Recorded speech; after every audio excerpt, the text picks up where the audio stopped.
Hai, gue Rena dan gue adalah seorang psikolog. Kita ketemu lagi di podcast Cinta Itu Bisnis yang memasuki episode ke-7. Episode kali ini bakal agak serius. Gue mau mendiskusikan soal bermonogami dengan waras. Lo yang gak pro monogami, mungkin harapan gue ya juga bisa mendapatkan insight dari episode ini dan ya sebaiknya mungkin kalian juga ngedengerin episode ini. Gue setuju bahwa terlalu pelit kalau cinta lo hanya buat satu orang saja. Gue pun sempat menyinggung di episode sebelumnya bahwa satu orang itu nggak akan pernah cukup memenuhi kebutuhan afeksi seseorang atau kebutuhan seseorang di area percintaan. Saat kalian mengatakan akan menerima pasangan kalian apa adanya, artinya kalian menerima bahwa akan ada kebutuhan afeksi kalian yang nggak akan terpenuhi. Yang bikin monogami jadi berat itu adalah satu orang saja untuk selamanya. Konsepnya kan gitu ya. Karena kan artinya kebutuhan tersebut tidak akan terpenuhi selamanya.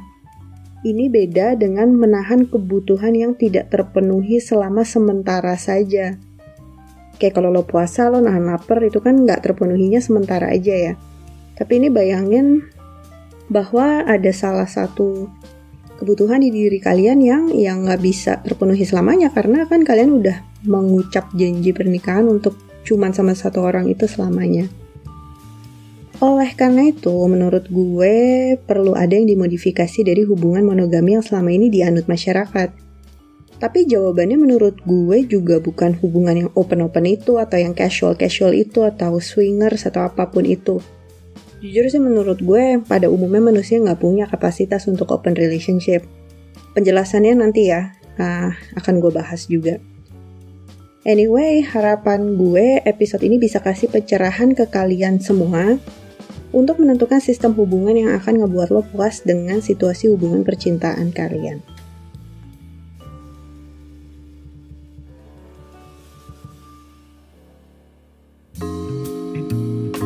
Inspirasi membahas ini gara-gara nonton YouTube School of Life yang judulnya Why You Will Marry the Wrong Person. Bukunya juga ada. Jadi bahasa Indonesianya kenapa lo bakal menikah dengan orang yang salah. Mereka punya keresahan bahwa sistem hubungan yang sekarang ada telah membuat manusia menderita. Dan terlalu banyak orang udah menderita ya karena gak happy. Ya karena nikah sama orang yang salah tadi. Nyambung sama YouTube tersebut, di blognya mereka juga mempublikasi tulisan judulnya Alternatives to Romantic Monogamy. Mereka menyatakan bahwa sepertinya di dunia relationship, masyarakat cuma memberikan lo satu menu yaitu monogami. Di artikel itu, School of Life menyatakan hanya 15% dari populasi yang benar-benar puas bermonogami. Sisanya nggak happy tadi. Dan menurut gue ya, nggak happy menikah itu lebih buruk daripada nggak happy single. Karena kalau lo single masih tetap ada harapan kalau lo akan ketemu orang yang tepat. Sementara kalau lo udah nikah ada perasaan stuck atau terperangkap. Oleh karena itu, School of Life berpendapat bahwa manusia masih perlu menemukan cara lain dalam area pernikahan atau relationship karena dengan cara yang selama ini ada, terlalu banyak orang yang tersakiti. Di tulisan itu mereka kasih alternatif hubungan tapi bukan friends with benefit atau open relationship. Gue ntar cuma akan bahas satu alternatif yang mereka kasih, tapi lo bisa baca sendiri sih artikelnya.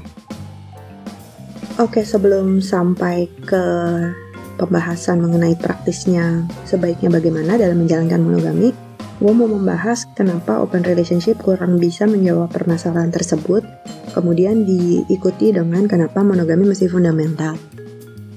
Oke, kenapa open relationship bukan solusi? Karena menurut gue, manusia pada dasarnya nggak punya kapasitas buat open relationship. Itu tipe hubungan yang bisa kalian jalankan sementara kalau mau coba-coba atau kalau belum ketemu yang cocok. Manusia itu soalnya punya kebutuhan akan stabilitas. Sekali-kali perlu ngerasain perubahan atau excitement. Kayak lo ke Dufan naik roller coaster. Seru kan?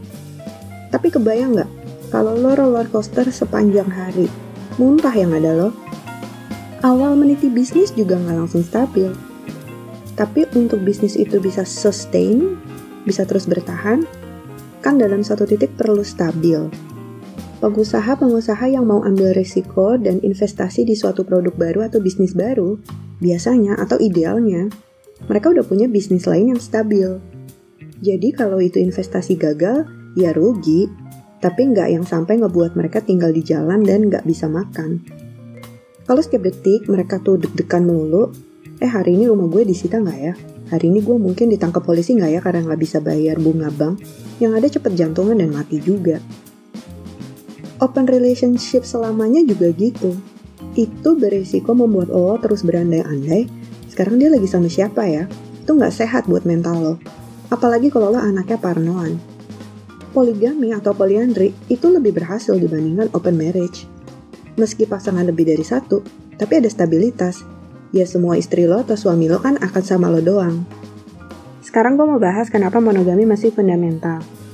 Gue anaknya emang pro monogami, tapi gue nggak anti non-monogami. Maksud pernyataan gue adalah bahwa non-monogami bisa berhasil, tapi untuk sebagian kecil orang, dan gue tidak bicara orang-orang anti-mainstream. Gue bicara pasangan-pasangan dengan quote-unquote kebutuhan khusus, dan yang fundamental itu monogami.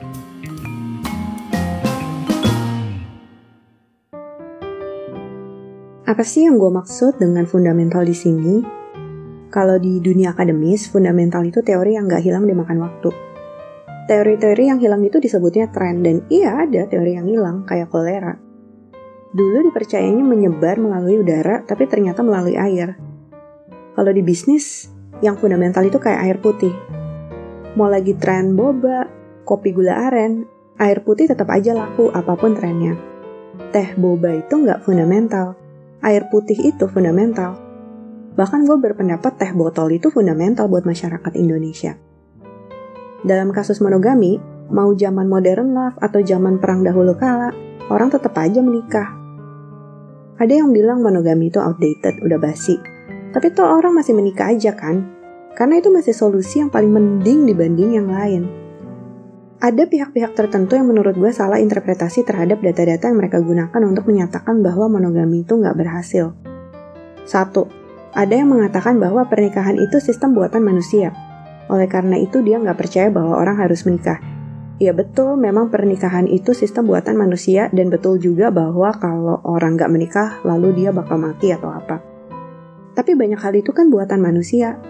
Mobil buatan manusia, lampu lalu lintas buatan manusia. Internet juga hasil temuan manusia. Apakah karena sesuatu itu buatan manusia, lantas sesuatu itu nggak bisa diaplikasikan? Argumen kedua, Feld, salah satu dating apps, mengeluarkan tulisan bahwa sebagian besar mamalia itu nggak monogami, oleh karena itu manusia juga nggak monogami. Lupa gue berapa persen, tapi ya 70%-an atau lebih gue lupa. Pertama itu nggak sepenuhnya benar ya. Sebagian besar hewan itu bersama partner yang sama setidaknya dalam satu musim kawin. Jadi hewan itu menganut sistem cerai. Jadi mereka monogami tapi sering cerai.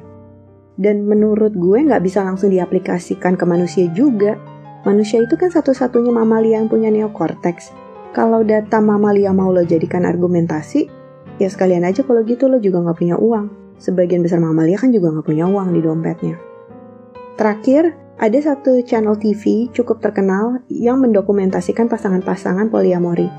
Dan mereka happy. Dan gue percaya bahwa mereka happy. Tapi lalu channel TV itu berkesimpulan bahwa mungkin monogami udah gak berhasil. Ya gak gitu kali. Sekarang kalau lo cobain pizza dan menurut lo enak, apakah artinya Indomie gak enak? Enggak kan? Artinya pizza enak. Tapi gak berarti pizza lebih enak dari Indomie. Apalagi sampai bilang Indomie itu nggak enak.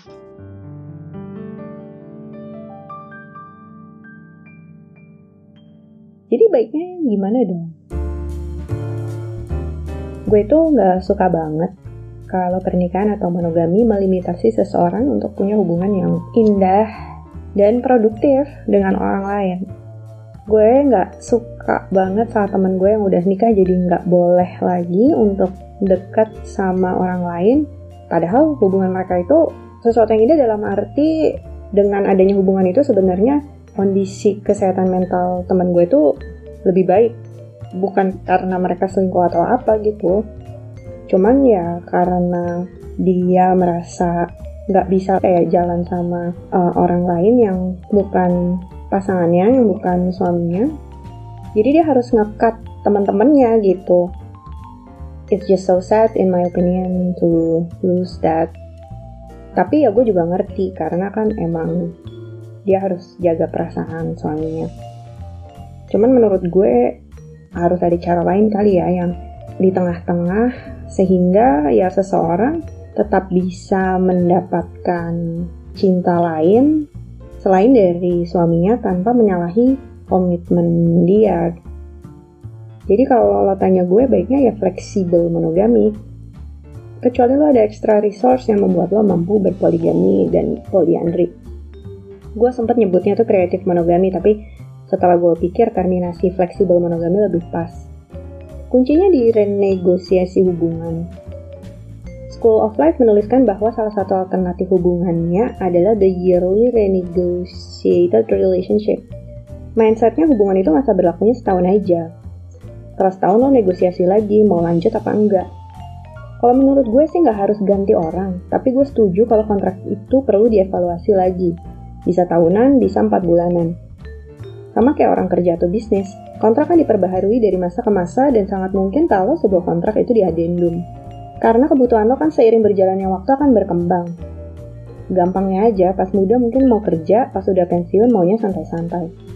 Dan di masa yang berbeda, harapan lo terhadap pasangan mungkin juga berbeda. Temen gue bilang, di masa yang berbeda, kita tuh sebenarnya butuh orang yang berbeda. Gue kurang setuju dengan temen gue dengan harus ganti orang gitu. Tapi cara ini tuh berhasil untuk dia. Jadi kalau temen gue mengikuti buku Monogamy, Mating Strategies and Partnership in Birds, Humans, and Other Mammals yang tadi sempat gue sebutin. Jadi dia stay sama satu orang aja, setia, dia nggak ada kayak open apapun itu, tapi dalam kurun waktu tertentu aja. Begitu kebutuhan dia berbeda, dia akan putusin pasangannya tapi tetap mengapresiasi waktu mereka bersama. Itu sebenarnya bisa juga dilakukan kalau lo nggak menganggap perceraian itu ribet atau pernikahan segitu sakralnya. Kalau teman gue ini jadinya dia nggak nikah sih, tapi cohabitate.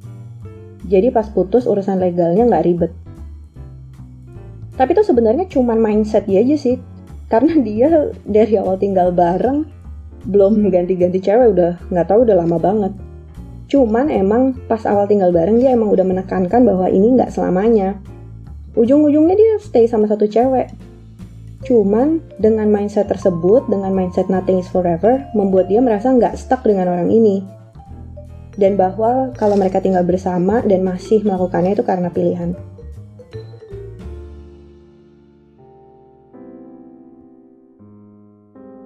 Kalau gue sih masih setuju dengan pernikahan dan punya mindset kalau kita akan berusaha semaksimal kita untuk tetap berpasangan dengan orang yang sama. Cuman ya maksud gue monogami itu spektrumnya harusnya lebih fleksibel dan sangat luas ya. Jadi monogami itu ada 2 macam. Yang pertama social monogami, yang kedua sexual monogami. Social monogami itu lo punya hubungan romantis yang legal cuman sama satu orang aja. Jadi kayak lo mungkin punya rekening bersama dan tercatat di catatan sipil cuma dengan satu orang saja. Kalau seksual monogami ya udah jelas lah ya, artinya lo berhubungan seksual sama satu orang aja. Umumnya sosial monogami berarti seksual monogami. Dalam fleksibel monogami mungkin lo bisa negosiasi di aspek mana lo bakal bersikap fleksibel. Dan syarat-syaratnya bisa lo ganti-ganti di tahun yang berbeda. Misalnya secara finansial lo monogami, alias ke pasangan-pasangan alternatif lo nggak boleh kasih duit sama sekali. Tapi boleh mungkin berhubungan fisik. Hubungan yang diperbolehkan juga bisa diadendum tiap tahunnya. Dan kadang nggak harus strict dalam arti gini, lo mungkin mengizinkan cewek lo ML sama Adit karena lo tahu Adit ini goblok banget dan cewek lo nggak akan jatuh cinta. Tapi sama Rino lo cuman mengizinkan cewek lo pelukan aja. Macem-macem lah. Mungkin gue langsung ke contoh gue pribadi juga kali ya. Karena gue juga sebenarnya, gue kan orangnya seneng dating ya. Dan waktu gue pacaran sama cowok gue yang terakhir, gue sempet agak resah dalam arti, kayaknya gue tuh cukup yakin kalau satu cowok itu tuh gak cukup sih buat gue untuk selamanya. Dan untungnya dia juga begitu, karena kita berdua tuh Tinder teroris kan. Cuman yang penting dalam fleksibel monogami itu lo harus tahu batasan lo sih. Karena kalau cowok gue itu batas dia adalah nggak ada pokoknya cowok lain yang boleh berhubungan seksual sama cewek gue. Nobody fucks my girlfriend itu enggak, itu haram banget buat dia. Jadi itu limitnya dia sih. Sementara kalau gue nggak terlalu masalah, tapi tergantung kondisinya. Dalam arti komitmen umumnya sih kita monogami, cuman kayak fleksibilitas itu bisa dilakukan secara occasional. Misalnya pas kita liburan. Jadi untuk saat ini komitmen gue sama cowok gue itu adalah kita monogami, tapi mungkin boleh agak fleksibel kalau kita berdua lagi liburan. Kenapa? Karena ya kalau liburan itu kan lo juga mungkin gak bakal ketemu lagi kan sama tuh orang. Tapi kalau dia tetap strict sih batasannya. Jadi kayak apapun yang terjadi, pokoknya gak boleh sampai home run. Sementara karena kebetulan kan gue juga long distance ya. Jadi kalau udah beberapa bulan gak ketemu, gue sebenarnya agak loose. Tapi syarat gue adalah dia kalau sama cewek yang mungkin dia akan melakukan hubungan seksual, gue gak mau dia kayak sampai nginep, sampai stay over tuh enggak. Jadi harus langsung pulang dan gak ada tuh kayak makan malam sebelumnya. Dan syarat-syarat itu mungkin akan bisa berubah lagi sih besok-besoknya. Kalau gue pribadi sih gue butuh sih fleksibilitas itu. Gue benar-benar gak bisa ngebayangin bahwa gue cuman stick sama satu orang selama-lamanya. Ya sekarang gini deh, dunia itu kan benar-benar gak pasti kan. Kayak contohnya corona aja gitu, siapa sih yang nyangka. Jadi kenapa lo bisa yakin bahwa sesuatu itu akan selamanya? Sementara ya nothing is forever. Dan dengan fleksibilitas ini menurut gue itu yang paling membuat gue waras sih dalam menjalani monogami. Dan ya gue happy dalam menjalani itu. Itu sih sebenarnya insight dari gue sih, gimana kalian tetap bisa bermonogami. Karena honestly open relationship doesn't work for me as well. Gue ya mungkin pengen juga gitu ada someone to come home to, ada seseorang yang lo tahu akan ada. Lo butuhkan rasa security itu juga. Jadi sih intinya dari gue seperti itu sih. Solusinya adalah dengan fleksibel monogami, bahwa ya lo tetap punya satu pasangan primer, tapi ada aspek-aspek baik di area social monogami atau di sexual monogami yang bisa dimodifikasi setiap waktunya. Dan ya kalian berkreasi saja gitu.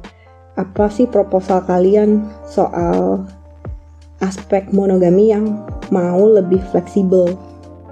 Kira-kira sih gitu aja sih. Kalau kalian punya pendapat, silahkan aja kirim DM ke gue @ibu.rt atau ke @potluckpodcast. Untuk episode selanjutnya, gue mungkin mau ngebahas apakah sebenarnya monogami ini untuk kalian atau bukan. Karena emang ada orang-orang, meskipun sebagian kecil ya menurut gue, yang emang gak cocok dengan monogami. Tapi gimana sih caranya kalian tahu bahwa ya kalian tuh sebenarnya emang harusnya monogami dan gak coba-coba yang open-open itu. Sama gimana caranya tahu bahwa oh gue ini emang sebenarnya harusnya polyamory. Anyway, thank you udah dengerin. Itu aja dari gue. Cinta Itu Bisnis merupakan bagian dari jaringan Potluck Podcast. Kalau kalian mau tahu episode-episode terbaru, silahkan follow aja Instagramnya @potluckpodcast, PODLUCK podcast. Potlucknya pakai D ya, Delta. Oke, thank you udah dengerin. Gue pamit dulu ya. Bye.